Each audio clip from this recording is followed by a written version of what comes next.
कड़ी में आज हम पहुंचे हैं लोनी क्षेत्र के गांव राजपुर में।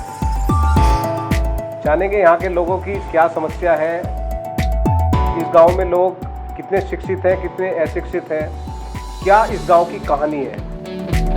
55-56 टीचर आज भी हैं यूपी में, दिल्ली में। हम आपको गुर्जर बहुल इलाकों की कहानियां दिखा रहे हैं और गुर्जरों के इतिहास और वर्तमान से आपको रूबरू करा रहे हैं। वैसे ही गुर्जरों के साहस की कहानियां कम नहीं हैं, लेकिन आज हम एक ऐसे बहादुर गुर्जर की कहानी आपको बताने जा रहे हैं जिसे सुनकर आपका सीना गर्व से चौड़ा हो जाएगा। और इनकी कहानी जानने के लिए हम पहुंचे हैं यूपी के गाजियाबाद जिले के राजपुर गांव, जहां सभी जाति के लोग मिलजुल कर रहते हैं। गुर्जरों का एक गांव राजपुर, क्या है इसके पीछे की कहानी?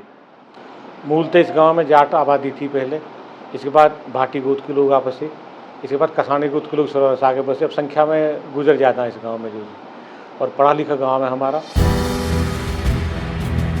साल 1935 जब अंग्रेजों का अत्याचार अपने चरम पर था, अंग्रेज भारत की आज़ादी के आंदोलन को दबाने के लिए क्रूरता की सारी हदें पार कर रहे थे, लेकिन दिखावे के लिए डिस्ट्रिक्ट बोर्ड मेंबर के चुनाव भी करवा रहे थे।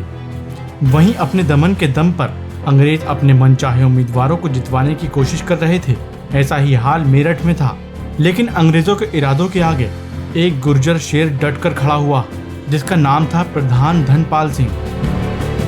1935 में कांग्रेस ने जब मेरठ से खुशीराम बोस को उम्मीदवार बनाया तो अंग्रेजों ने उन्हें हराने के लिए लामबंदी शुरू कर दी। लेकिन राजपुर गांव के गुर्जर प्रधान धनपाल सिंह अंग्रेजों के दमन से नहीं डरे और खुशीराम बोस के समर्थन में उतर आए।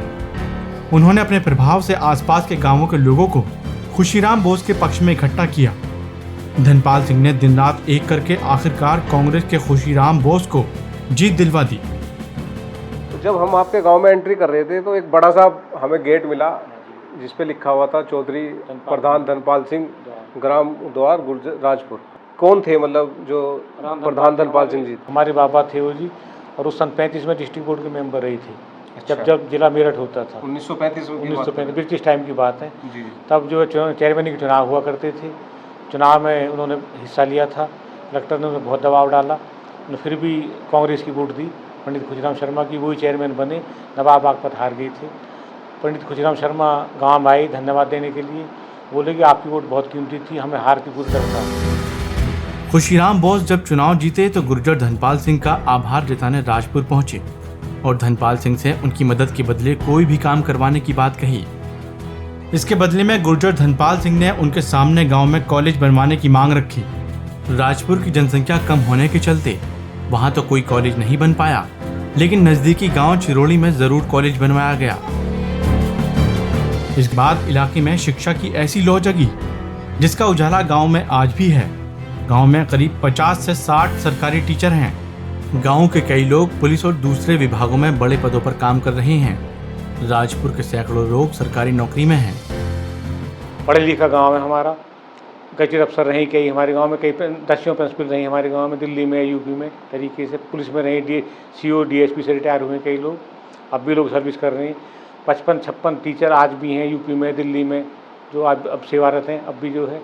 और प्राइमरी स्कूल भी है गाँव में बहुत पहले से ही, मिडिल स्कूल भी है गाँव में।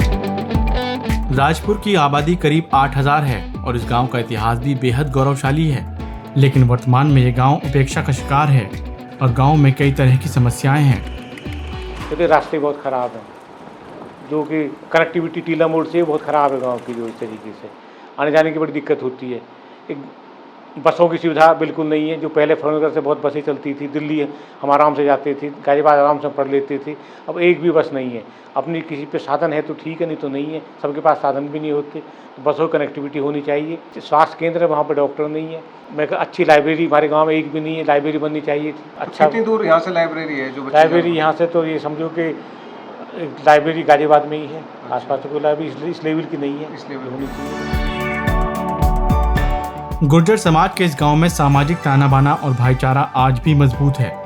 इस गांव का इतिहास आज भी यहाँ की युवा पीढ़ी को संघर्ष की राह पर चलकर आगे बढ़ने के लिए प्रेरित कर रहा है। देखिए, आप एक महान काम कर रहे हैं, सबको जोड़ने का काम कर रहे हैं, सबको उद्धार का काम कर रहे हैं। समस्याएं हैं उनको हल कराना चाह रहे हैं, कहाँ हम हैं, कहाँ समस्याएं हमारी कैसे वो दूर हों, ये तो बहुत अच्छा काम आपका जी। और पहली बार ही कोई आदमी आया कि करने के लिए, अब से पहले कोई नहीं आया।